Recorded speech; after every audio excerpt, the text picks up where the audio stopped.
Boa noite, meu nome é Matheus Senda e eu tô aqui com o Arthur Garcia Opa. e com o Dylan Connor. Oi. Nós somos alunos da primeira fase da graduação de Engenharia de Controle e Automação e nós formamos um grupo para realizar um trabalho do curso de Introdução à Engenharia de Controle e Automação em parceria com a Alumni. Esse trabalho consiste em uma entrevista com um egresso do nosso curso para a gente aprender um pouco sobre a trajetória dele, acadêmica, profissional e conhecer um pouco sobre ele. Então, hoje aqui a gente está com o Antônio Sandri Silvestre. Tudo bem? Tudo bem? Boa noite, pessoal. Boa Boa noite. noite. Então, a gente pesquisou um pouco sobre sua trajetória profissional, né? E a gente viu que você entrou no curso de Engenharia de Controle e Automação em 2012 e se formou em 2017, né? Isso. Tá. E hoje em dia tu trabalha como consultor na McKinsey. Isso, exatamente. Tá. Então, a primeira pergunta, acho que é uma das mais importantes, é quando e por que você escolheu a engenharia de controle e automação? Essa é uma boa pergunta, que na minha turma a gente se fez várias vezes e todo mundo não tinha uma resposta muito clara, né? Uhum. Na época eu lembro que estava no começo do ensino médio, foi antes do terceirão, e eu tinha uma ideia, não sei da onde, que eu queria ser engenheiro. Acho que eu sempre fui meio curioso, gostava de fuçar as coisas, descobrir, e via vídeos, o que o engenheiro fazia, né, de construir coisas, criar coisas, e eu falei, quero ser engenheiro. Uhum. E sempre gostei de programar e já tinha feito vários cursos antes da faculdade, tinha desenvolvido alguns aplicativos. E daí eu falei, eu quero trabalhar com essa área de software, né? E é onde que eu consigo juntar os dois, engenheiro e software. E aí eu descobri várias engenharias, né? Engenharia de computação, engenharia de automação. E aí eu vi que engenharia de automação era legal, porque mexia com robô e com outras coisas. Uhum. E tinha aqui na UFSC, que inclusive era uma das a melhor do país na época. E aí eu decidi fazer engenharia de controle e automação na UFSC. Não, eu acho que tu fala pela maioria, assim, que acho que tenta achar um curso que envolve um pouco da parte de construção do protótipo e do software, programação do software, né? Uma coisa que todo mundo se interessa bastante, assim. Por isso que escolhe o curso, né? Acho que por isso que o perfil do pessoal é tudo meio doido, meio parecido, assim. Sim, com certeza. Então, nesse assunto da universidade em si, tem alguma experiência acadêmica, né? Tipo, empresa júnior ou algum estágio, assim, que você mais sente orgulho de ter participado, assim, algum que mais trouxe um conhecimento que te ajudou na tua carreira? Bom, durante a graduação eu tive algumas experiências, então eu fiz parte da AutoJun na primeira e segunda fase, e depois de uma bolsa de jovens talentos, fiz parte do PET Elétrica, e depois fiz estágios em empresas, né? Agora, eu acho que o que mais aprendi, o que foi mais marcante até hoje, foi a primeira vez que eu fiz um estágio que era fora da universidade. Na época era uma startup bem pequena, assim, acho que eu fui o primeiro funcionário da empresa e eu Uhum. consegui aprender muito sobre empreendedorismo, que é um tópico que eu gosto, e aplicar e aprender também junto, né, a parte de programação e a parte que eu estava desenvolvendo lá. É bom pra galera ter meio que um direcionamento assim, né? Porque tem tantas opções que são dadas pra gente agora no começo do curso desse tipo de experiência que a gente tem que fazer, que é bom pro currículo, não sei o que a gente acaba ficando um pouco perdido, né? Não sabe, tipo, o que é o mais importante pra a gente como engenheiro de controle e automação, né? Acho que o mais importante a gente nunca vai saber antes de fazer, né, ou de aprender. Uhum. Então eu sempre gosto de explorar todas as possibilidades, né. Então, acho que não faz mal você tentar alguma coisa e não dar certo, né. Às vezes a gente tem bastante medo disso, principalmente na graduação, mas às vezes pode ser que, olhando em retrospecto, algumas coisas eu posso não ter feito o melhor para quem trabalha, mas com certeza foi uma experiência que eu aprendi bastante e eu tentei dar o meu melhor, né. Entendi. Não, muito legal isso aí. A gente também viu no seu currículo, né, que você domina inglês e fala um pouco de alemão também. Uhum, Então, você aprendeu esses idiomas durante seu período na UFSC? Ou foi antes? Ou foi dentro da UFSC? Ou foi fora? Como é uhum. que foi? Bom, o inglês eu já tinha feito cursos, né, antes da universidade. já usava essa língua. E o alemão foi totalmente durante a graduação. Eu tinha vontade de fazer Ciências Sem Fronteiras para a Alemanha. Comecei a fazer curso de alemão, né, com esse intuito. Mas o Ciências Sem Fronteiras foi uma coisa que acabou não dando certo, né? Acabou que foi ali uma coincidência ruim, né? Porque o momento que estava melhor para eu viajar, estava mais perto do fim do curso, o Ciências Sem Fronteiras deu uma pausa, né? Quando voltou o programa, eu estava já na 10ª fase, e aí eu fiquei na decisão entre trabalho e atrasar a graduação, e eu acabei decidindo começar o trabalho. E como é que você acha que o domínio de alguma língua estrangeira vai ajudar na carreira do engenheiro? Ou como isso ajudou na sua carreira? Pelo menos o inglês é fundamental, principalmente na área de programação, né? Temos aí no mundo 500 milhões, talvez, falantes de português, enquanto que em inglês a gente tem bilhões de pessoas, né? Então, qualquer coisa que você vai achar na internet, qualquer livro, qualquer conhecimento, qualquer até dúvida que você tem em pesquisa no Google, provavelmente a chance de alguém em inglês já ter resolvido esse problema ou dar a solução é muito maior. Então, você multiplica, né, seu horizonte de conhecimentos sabendo o inglês, né? Outros idiomas, acredito que seja mais específico, vai ajudar com certeza no seu desenvolvimento e nessa questão de expandir o ambiente, né, o universo de busca, mas acho que o inglês é o primordial, né? Então, Antônio, a gente estudando, começando agora a estudar, a gente questiona quais são os aspectos que um egresso mais gostava da universidade. Bom, eu lembro durante a UFSC de ter muita interação com as pessoas. Acho que isso era um aspecto que eu gostava bastante. A gente conhecia pessoas praticamente em todas as matérias que a gente fazia, conhecia pessoas novas e sempre aprendia coisa nova com todo mundo, né? A parte de socialização também, porque sempre quando apertava lá, todo mundo se reunia e um ensinava o outro e no final dava tudo certo. Acho que isso era um espírito de equipe, assim, uma união que era muito legal. É interessante isso, porque vindo do ensino médio recentemente, né, dá para ver a grande diferença de socialização que tem. E nesse contexto de ensino médio e faculdade, a gente sabe que a transição do ensino médio para a universidade é uma transição difícil. Tem bastante mudança de rotina. Eu questiono se existe um efeito parecido na transição da graduação para o mercado de trabalho. Cara, eu acho que sim, eu senti isso. Mas foi uma coisa menos traumática. Foi. Assim, quando eu entrei na graduação, eu lembro que uma das primeiras coisas que eu senti foi que eu não sabia estudar, né? No ensino médio é completamente diferente, tanto o nível de cobrança quanto o jeito que as coisas são cobradas, né? No ensino médio você vai lá, faz uma prova, 2, 3 ali com um tópico mais específico. Na graduação, não. Você tem uma prova que é bem mais pesada. Quando você se forma, é um pouco do contrário, porque você vai começar a fazer mais só o que você gosta, só que o que você faz também tem um nível de cobrança maior e uma quantidade de aprendizados que você não aprende na graduação. Então, é como se o processo começasse de novo, só que tem uma peneira, que foi esse tempo da graduação. Então, você aprendeu a aprender e você aprendeu o que você gosta. Então, você vai juntar os dois, você vai se focar ainda mais no que você gosta. Falando nesse contexto de preparo, né, para o mercado de trabalho, tu acha que os professores te preparam direito para o mercado de trabalho? Cara, boa pergunta. Eu acho que sim e não.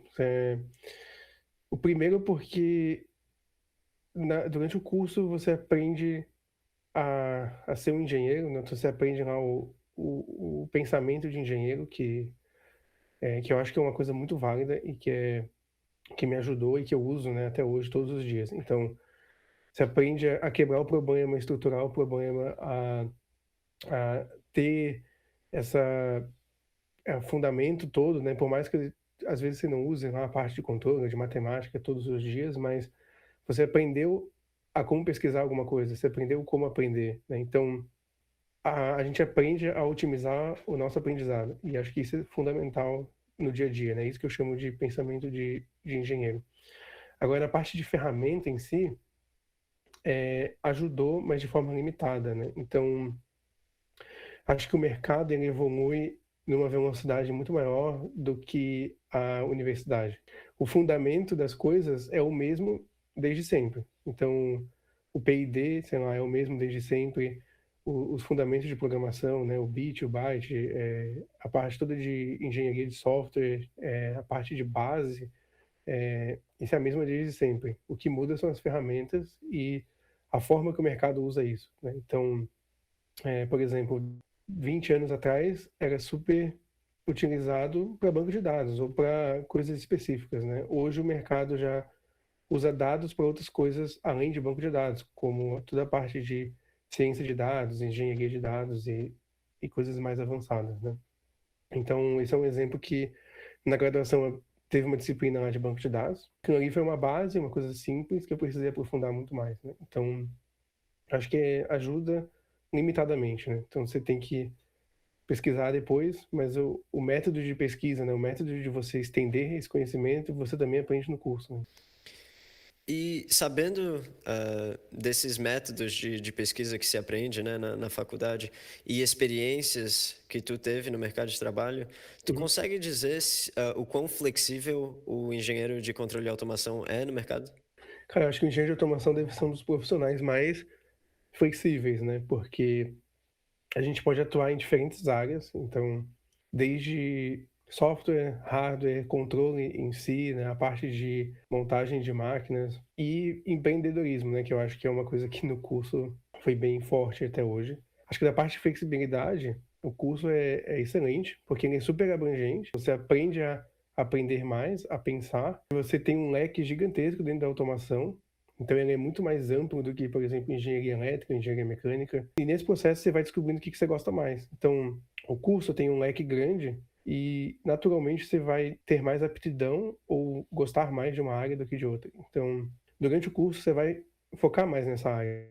E acho que naturalmente, quando você terminar o curso, vai acabar focando nessa área. Então, acho que para quem tem dúvida, ter um leque amplo é melhor do que um curso que tem um leque fechado, né? Imagina você chega no final de um outro curso e não gosta de trabalhar naquela área, É, né? Alguma coisa sim. desse jeito. Então, foi aí que tu decidiu focar em análise de dados? Foi por causa disso? Quando eu entrei no curso, eu já gostava dessa área de programação como um todo. E durante o curso eu fui focando mais nessa parte. Meus estágios nessa área, né? Desde a AutoJun, que foi a minha primeira experiência extracurricular, até o último estágio lá, né, o da Geek Hunter e o estágio que eu fiz depois, foi focado nessa parte de programação. E conforme eu fui avançando, eu já fiz mais direcionado para essa área de dados. Então, processamento de dados e análise de dados. E aí eu descobri que eu gostava dessa área de Big Data, né? Que o pessoal chama hoje de Big Data, de engenharia de dados. Esse termo, Big Data sim, mas engenharia de dados nem era tão usado na época, né? E aí eu fui direcionando para essa área dentro da parte de software. E tem gente da minha turma trabalhando em diversas indústrias, né? E fizeram estágios em diversas indústrias. Então, teve gente que fez estágio em indústria mesmo, processamento de soja e dessas coisas. Teve gente que fez estágio mais no software, que nem eu. Teve gente que fez estágio mais na parte de análise de dados, que é um pouco diferente do que eu fiz. Tem gente que faz estágio em indústria mais tecnológica, digamos assim. Tem gente que vai para parte de automação mesmo, né? Não controle. Então, acho que o curso é super amplo. Vai depender da pessoa, né? Do que a pessoa gostou mais e da área que ela quer ir. Conforme vocês forem avançando, vocês vão perceber a área que vocês gostam mais. É natural que vocês não saibam ainda.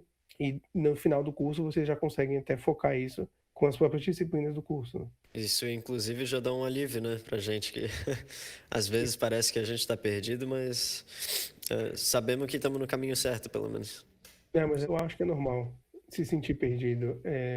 Tem épocas que eu me sentia também, e acho que todo mundo. Você tem que fazer acreditar no. Acredita no curso, acredita que você vai se formar e só aceitar, né?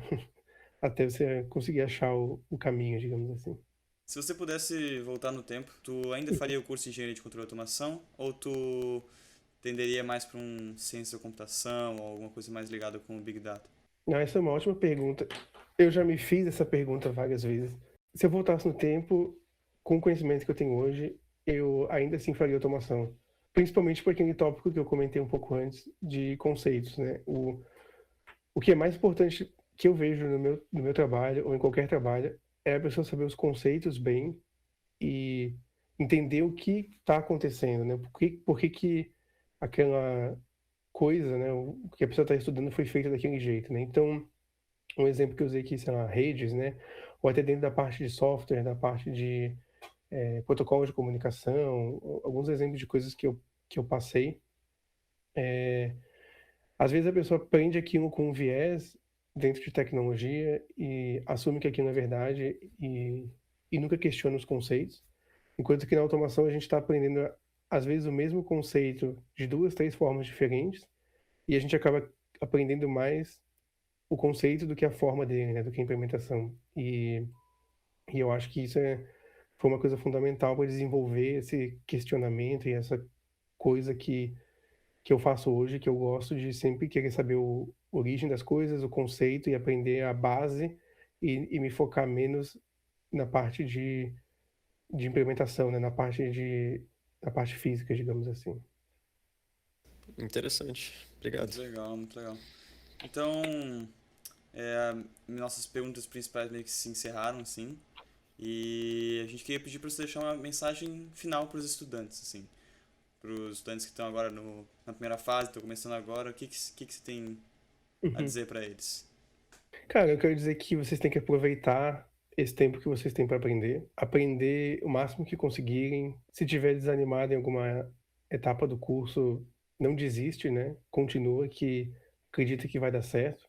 Durante o curso você vai aprender a parte que você mais gosta e quando você tiver um foco naquela área, você vai naturalmente tentar aprender mais ou pesquisar sobre aquela área. E uma coisa que acho que se eu voltasse na universidade, né, com o conhecimento que eu tenho hoje, eu tentaria fazer mais. Então, sei lá, manda mensagem para pessoas que trabalham na área, procura outras pessoas, manda mensagem que seja no LinkedIn ou por e-mail, porque basicamente o não você já tem, né? Então, se você procurar alguém para tentar aprender mais sobre uma área, às vezes uma conversa de meia hora com alguém vai te poupar um trabalho gigantesco ou até uma frustração no futuro, né? Então acho que isso é uma coisa que eu não fiz, eu fiz pouco e faria mais. E até explorar outras disciplinas de outros cursos, né? Até na época eu fiz, acho que uma disciplina de economia, fiz a finanças pessoais. Então não se limitem só à grade da automação, né? Dá uma olhada em outras, vejam o que vocês gostam e vai lá e faz, nem que seja de ouvinte, né? Muito legal. Tem uma consideração final, Dylan? Eu queria agradecer, na verdade, a participação, né, por ter reservado o tempo fazer essa entrevista com nós. Com certeza, todas essas respostas e comentários vão ajudar tanto para nós, tanto para os espectadores, né, que estão começando agora e estão enfrentando nessa nova etapa que aparentemente parece muito assustador, né, mas a gente vê que no fim saem egressos que estão bem na vida e que agora têm um controle muito maior do que inicialmente agora na faculdade a gente parece não ter. Obrigado. Legal. E também eu estou à disposição de vocês ou de qualquer pessoa que estiver assistindo o vídeo depois. Alguma dúvida, alguma dica sobre carreira, ou quiser discutir qualquer coisa, só mandar uma mensagem que eu ajudo, cara. Tenho o prazer em ajudar as pessoas em se desenvolverem, né? Interessar. Muito obrigado, então, por participar, por ter reservado esse tempo para falar com a gente. E acho que é isso. Valeu aí. Então, pessoal, obrigado. Sucesso aí no curso. Obrigado. Valeu, muito obrigado.